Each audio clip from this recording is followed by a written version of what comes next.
अब्बास ने यूं हजर अस्वद की तरफ देखा, हजर अस्वद की तरफ देखे अब्बास की आवाज आई, तुम इसे चूमते हो, ये मेरे मौला के हाथों को चूमता है।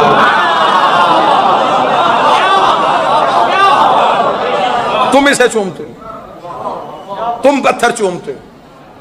आज तक किसी हाजी का हज मुकम्मल नहीं जब तक हजर अस्वद बोसा ना ले। कोई बंदा कहे कि हजर अस्वद की ताजीम किए बगैर मैं हज करूं, यह नहीं हो सकता। अगर आप हजर अस्वद तक नहीं पहुंच सकते तो तवाफ करते हुए हजर अस्वद की तरफ अपना हाथ जरूर करना पड़ता है, ताकि हजर अस्वद के बोसे की नीयत के साथ सवाब हासिल हो सके। किसी के सर पे कुरान रख के पूछना ये हजर अस्वद है क्या, बाकी पत्थर चूमो तो गुनाह। अब थोड़ा बोलते रहिएगा मेरे साथ, इसे ना चूमो तो गुनाह। आखिर इस पत्थर में सिफ्त क्या है? अगर मासूम की वजह से यह चूमने के काबिल है तो उन पत्थरों को क्यों नहीं चूमा जा रहा, काबे पे क्यों नहीं लटकाया जा रहा जो नबी के हाथों पे कलमा पढ़ रहे थे। पत्थरों की तो बहुत बड़ी तारीख है। सफीन से वापसी में मौला अली ने पत्थर पे कलम को गाड़ा था, जिसकी वजह से एक मुद्दतों के ईसाई राहब ने कलमा पढ़ लिया था। हजर अस्वद की तारीख क्या है? अगर ये मजमा मुझे इजाजत दे तो मैं एक लम्हे में बताऊं कि हजर अस्वद की हकीकत क्या। मेरे चौथे इमाम अल्लाहुम्मा सल्ली अला मुहम्मद व अलैहि सरकार ज़ैनुल आबिदीन बादशाह खुतबा हज दे रहे थे एक साल। तो हाजियों में से एक मुनाफिक उठ के खड़ा हुआ, उसे मेरे मौला के खुतबे को रोक के अली इब्न अल हुसैन पहले अपना शजरा सुना। इतना कहना था यह कायनात के सबसे बड़े नमाजी इमाम के चेहरे की रंगत बदली। इमाम ने हजर अस्वद की तरफ इशारा किया, फा इशारत इला हजर अस्वद। इमाम ने हजर अस्वद की तरफ इशारा किया। इमाम ने कहा तू बता हम कौन है? जो जवान बैठे हो, मैं तारीफ पढ़ने लगा हजर अस्वद। इमाम ने कहा तू बता हम कौन? हजर अस्वद बोल पड़ा। हजर अस्वद ने जो गुफ्तगू की उसे उलमा ने किताबों में लिखा खुतबा अबयज़, सफेद खुतबा, क्योंकि काले ने दिया था।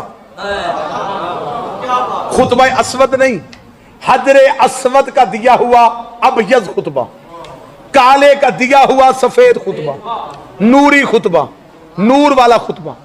ये पूरा खुतबा दिया हजर अस्वद ने। अब मैं हजर अस्वद का वो खुतबा नहीं, हकीकत हजर अस्वद पढ़ने लगा। जब हजर अस्वद बोल पड़ा, इमाम का हज मुकम्मल हुआ तो चंद सहाबा ने इमाम से आकर सवाल किया। उसने कहा मौला ये पत्थर बोला? इमाम मुस्कुराए, फरमाया ये पत्थर नहीं है। उन्होंने कहा मौला ये पत्थर नहीं है, तो पत्थर नजर आ रहा है। इमाम ने फरमाया ये हकीकत में एक मलक मुकर्रम,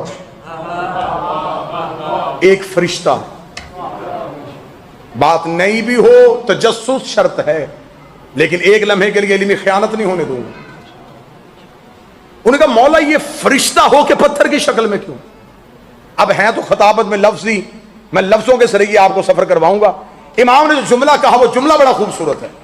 मेरे हाथ में सोने का कलम हो, मैं काबे की पेशानी पे लिखूं। इमाम ज़ैनुल आबिदीन मुस्कुरा के फरमाते हैं हम जब यहां आने से पहले आलीन में रहते थे। जो बोल सके वो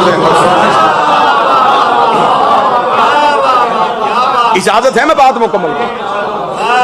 यहां आने से पहले जब हम आलीन में रहते थे तो ये फरिश्ता हमारे दरवाजे का पहरेदार था।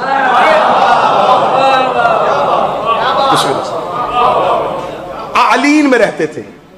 इसके लिए कुरान की नस मौजूद है कि जब इब्लीस ने कहा था कि मैं सजदा नहीं करूंगा, खुदा ने कहा क्यों नहीं कर रहा? उसने कहा वो क्यों नहीं कर रहे? खुदा ने कहा अस्तकबरता अम कुंता मिनल आलीन, इतना बड़ा हो गया है अपने आप को इन जैसा समझता, तू क्या अपने आप को आलीन में समझता? मौला फरमाते यहां आने से पहले जब हम आलीन में रहते थे तो ये फरिश्ता हमारे दरवाजे का पहरेदार था। मासूम फरमाते जब हम आलीन से निकल के, ये बात भी बड़ी खूबसूरत है, इमाम ने फरमाया जब हम आलीन से निकल के रूह परवरदिगार बन के सुल्ब आदम में आए। काश कोई बंदा सतर की कीमत अदा करे। इमाम फरमाते जब हम आलीन से निकल के रूह परवरदिगार बन के सुल्ब आदम में आए तो ये फरिश्ता हमारी जुदाई में रोया। खुदा ने इसे मुखातब करके पूछा, रहता जन्नत में है, रोता क्यों है? इसने कहा मेरी जन्नत ये नहीं,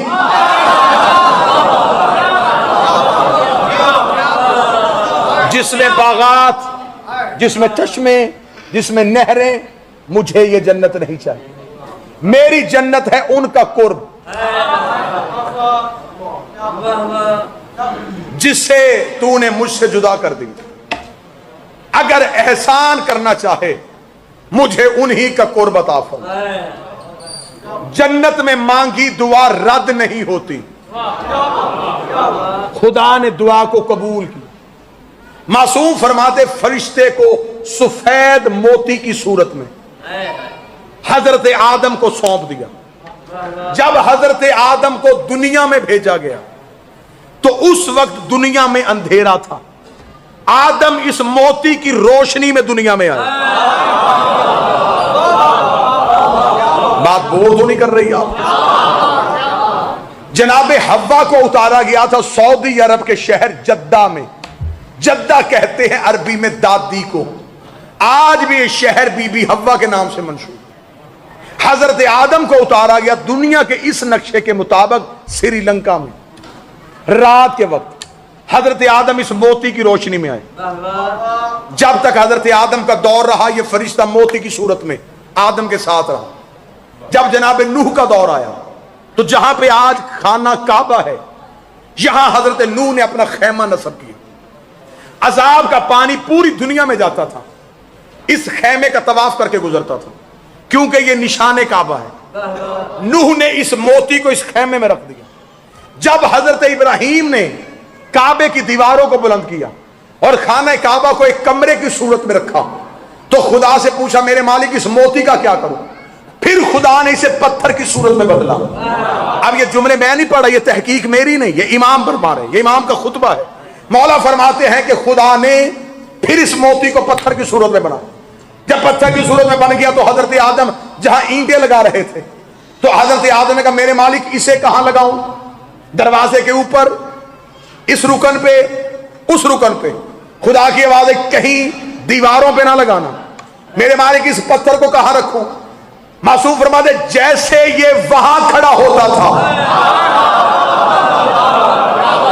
वैसे ही इब्राहिम ने इसे दरवाजे पे खड़ा कर दिया, क्योंकि वहां भी ये हमारे दरवाजे पे रहता था, यहां भी ये हमारे दरवाजे पे आ गया।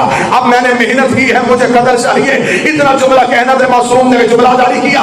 एक बंदे ने उठ के कहा अच्छा मौला, तो फिर अब इस फरिश्ते की ड्यूटी क्या है? ये क़ियाम में है, ये कऊद में है, ये सजदे में है, ये दुरूद पढ़ रहा है, इसकी ड्यूटी क्या है? इमाम फरमाते क़यामत तक इसकी ड्यूटी है। जब भी कोई हाजी हज करने के लिए आएगा, अल्लाह के घर की ज़ियारत करने के लिए आएगा, वो हजरे अस्वद का बोसा लेगा। अब इस फरिश्ते की ड्यूटी है जब भी कोई हाजी बोसा लेने आए ये उसके दिल के अंदर झांक के देखता है। अगर दिल में अली हो तो